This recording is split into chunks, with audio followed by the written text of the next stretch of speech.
Ball ಮಾಡ್ತಿದ್ದೆ ambulance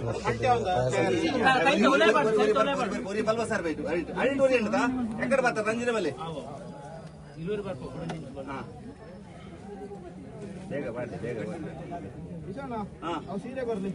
ಸೀರೆ ಕಟ್ಟಗ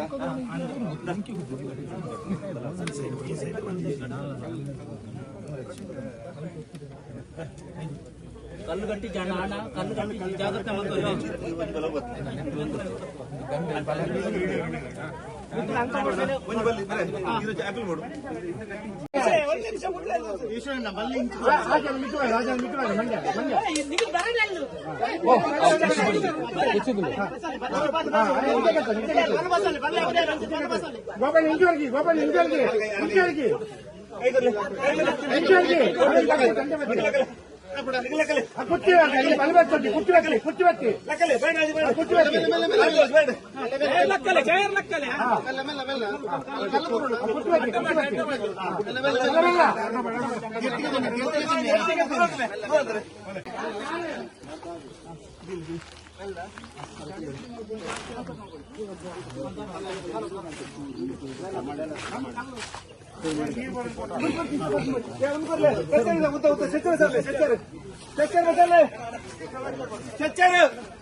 ಆಕಲ್ ಬರ್ತೀರ ಆರಾಮ್ ತಗೊಳ್ಳಿ ಆರಾಮ್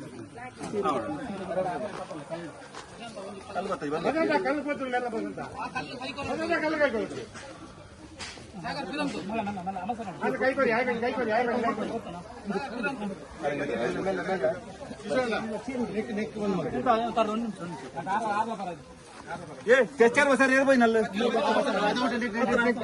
అదే ఈయన పన్నే ಆರು ಹುಷಾರಿರ್ಲೇರು ಎಂಟ್ರತೆ ಆಂಬುಲೆನ್ಸ್ ಅವರು ಹುಷಾರಿದ್ದಾರೆ, ಏನೂ ಆಗಿಲ್ಲ. ನಾವೀಗ ಗೋಪಾಲಕೃಷ್ಣ ಮತ್ತು ಶ್ಯಾಮಲ ಇಬ್ಬರು ಕರ್ಕೊಂಡು ಹಾಸ್ಪಿಟ್ಲ್ ಹಾಕಿದ್ದೀವಿ, ಆರಾಮಾಗಿದ್ದಾರೆ. ಇಂಥ ಸಂಜೆಯಲ್ಲಿ ನಾಳೆ ಕರ್ಕೊಂಡು ಬರ್ತಾರೆ ಟ್ರೀಟ್ಮೆಂಟ್ ಕೊಟ್ಟು. ಏನಿರ್ಬೋದು ಆಯ್ತಾ, ಏನಿರ್ಬೋದು ಏನಾಗಿದೆ.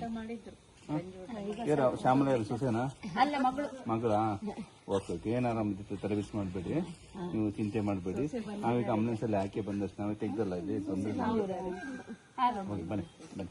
ನೋಡಿ, ಇದೇ ಬಾವಿ ಆಕಸ್ಮಿಕವಾಗಿ ಬಿದ್ದಿರ್ಬೋದು ಅವರು ಬಾವಿ ಹತ್ರ. ಇದೇ ಬಾವಿ. ಫೋನ್ ಮಾಡಿದ್ರು, ಆಮೇಲೆ ಸ್ಥಳೀಯರೆಲ್ಲ ಬಂದು ಹಗ್ಗ ಹಾಕಿ ಕೆಳಗೆ ಹೋದ್ರು. ಆಮೇಲೆ ನಾವು ಬಂತು, ಮತ್ತೆ ಫೈರ್ ಬ್ರಿಗೇಡ್ನವ್ರು ಬಂದರು. ಆ ಇಬ್ಬರು ಸಹ ಈಗ ನಾವು ಮಣಿಪಾಲ್ ಆಸ್ಪತ್ರೆ ಹಾಕಿದ್ದೀವಿ. ಅವರಿಗೆ ದೇವ್ರದೇಗೆ ಎಲ್ಲರೂ ಪ್ರಾರ್ಥನೆ ಮಾಡ್ಕೊಳ್ಳಿ, ಏನೂ ಆಗಬಾರ್ದು ಅವರಿಗೆ. ಯಾಕೆಂದರೆ ಒಂದು ಒಳ್ಳೆ ಹಿರಿಜೀವ ಅಂಥದ್ರಲ್ಲಿ ಆ ತಾಯಿ ಬಿದ್ದಾಗ ತಕ್ಷಣ ಅವ್ರ ಗಂಡ ಹಾರಿ ಬದುಕಿಸ್ಲಿಕ್ಕೆ ಹೋದ್ರು. ಅವರು ಸಹ ಮೇಲೆ ಬರ್ಲಿಕ್ಕಾಗದು. ನಮ್ಮ ಟೀಮು ಹೋಗಿ ಅವ್ರ ಮೇಲೆ ಹತ್ತಿ ಈಗ ಮಣಿಪಾಲ್ ಆಸ್ಪತ್ರೆ ಹಾಕಿದ್ದೀವಿ. ಎಲ್ಲರೂ ಪ್ರಾರ್ಥನೆ ಮಾಡ್ಕೊಳ್ಳಿ, ಅವರಿಬ್ಬರಿಗೂ ಸಹ ಏನೋ ಆಗದೆ ಆರೋಗ್ಯದಿಂದ ಮನೆ ಸೇರ್ಲಿ ಅಂತ ಎಲ್ಲರೂ ಪ್ರಾರ್ಥನೆ ಮಾಡ್ಕೊಳ್ಳಿ ಅಂತ ಹೇಳ್ತಾ ಇದ್ದೀನಿ. ಅದೇ ರೀತಿ ಇಂಥ ಮಳೆಗಾಲದಲ್ಲಿ ಬಾವಿ ಹತ್ರ ಯಾರು ಸಹ ವಯೋವೃದ್ಧರು ಇಂಥ ಕೆಲಸಕ್ಕೆಲ್ಲ ಬಟ್ಟೆ ಒಗಿಲಿಕ್ಕೆಲ್ಲ ಹೋಗಬೇಡಿ. ಯಾಕೆಂದ್ರೆ ಆಕಸ್ಮಿಕ ಈ ಮಳೆಗಾಲದ ಕಾಲು ಜಾರಿ ನೀರಿಗೆ ಬಿದ್ದರೆ ಏನಾದ್ರು ತೊಂದರೆ ಆಗ್ತದೆ. ಅದರಿಂದ ಎಲ್ಲರೂ ಸುರಕ್ಷಿತವಾಗಿರಿ ಅಂತ